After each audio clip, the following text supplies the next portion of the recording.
So the state of Alabama's Office of Radiation Control is searching for a case. This case contains a construction gauge that includes two kinds of radiation. Now, that case was reportedly last seen Tuesday night on Mooresville Road in Tanner.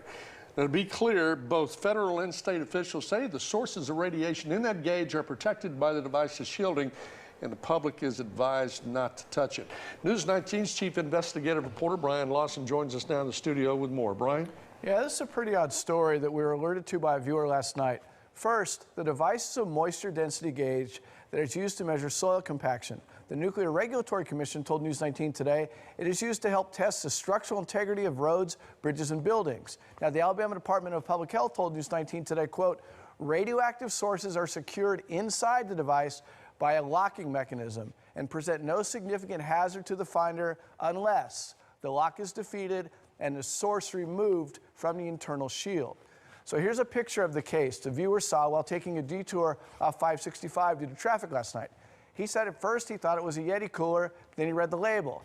He said he went to Huntsville Hospital where he was briefly checked out and tried to report what he's seen. Now this is what the gauge inside the case looks like. Subsequent video online shows a different person taking a similar looking case and tossing it into their truck.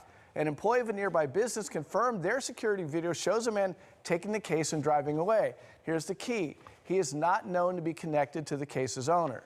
Now, the Alabama Department of Public Health sent News 19 a statement about the case. It reads in part, Alabama Radiation Control sent an employee to find the gauge. However, the employee was unable to find the gauge at that location on the morning of January 11, 2023. Alabama Radiation Control was contacted by a knowledgeable person employed by the gauge's owner. The gauge was lost around 5750 Mooresville Road in Tanner. The device belongs to Building and Earth Sciences. Now, their phone number is 205-836-6300. Persons who might have knowledge of the device location should contact local law enforcement, Alabama Radiation Control, or Emergency Management Agency officials. The Radiation Control Office can be reached at 800-582-1866.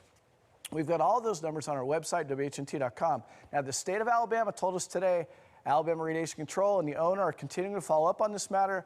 One other note, the state of Alabama is an agreement state. That means materials that would normally be overseen by the U.S. Nuclear Regulatory Commission, basically radioactive materials, are instead the responsibility of the state of Alabama. Jerry?